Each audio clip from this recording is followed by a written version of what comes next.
POCSO കേസിൽ 63 വർഷം ശിക്ഷിക്കപ്പെട്ടയാൾ ജാമ്യത്തിലിറങ്ങി വയോധികയെ പീഡിപ്പിക്കാൻ ശ്രമിച്ചു.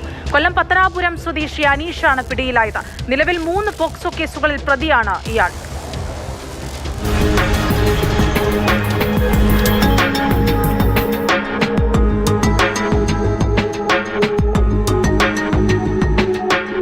നിലവിൽ 3 പോക്സോ കേസുകളിൽ പ്രതിയാണ് അനീഷ്.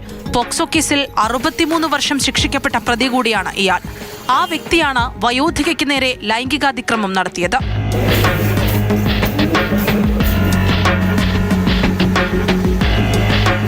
കഴിഞ്ഞ ദിവസമായിരുന്നു സംഭവം. സൊസൈറ്റിയിൽ പാൽ നൽകിയ ശേഷം തിരികെ വീട്ടിലേക്ക് മടങ്ങുകയായിരുന്നു വയോധിക. ഇവരെ പിന്തുടർന്നെത്തിയ അനീഷ് സമീപത്തെ പാടത്തേക്ക് തള്ളിയിട്ടു.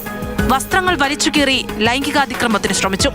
ആ സമയത്ത് അതുവഴി വന്ന പ്രദേശവാസി പാടത്തിന് സമീപം വയോധികയുടെ പാത്രവും കുടയും കിടക്കുന്നത് കണ്ടു. അവർ നടത്തിയ പരിശോധനയിലാണ് വയോധികയെ അനീഷ് പീഡിപ്പിക്കാൻ ശ്രമിക്കുന്നത് കണ്ടത്. പിന്നാലെ പ്രതി സംഭവസ്ഥലത്തു നിന്നും ഓടി രക്ഷപ്പെട്ടു.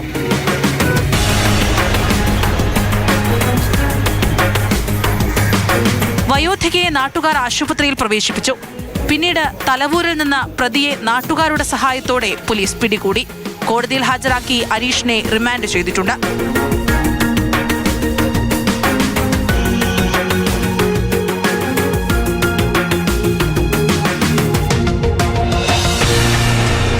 മാതൃഭൂമി ന്യൂസ്, കൊല്ലം.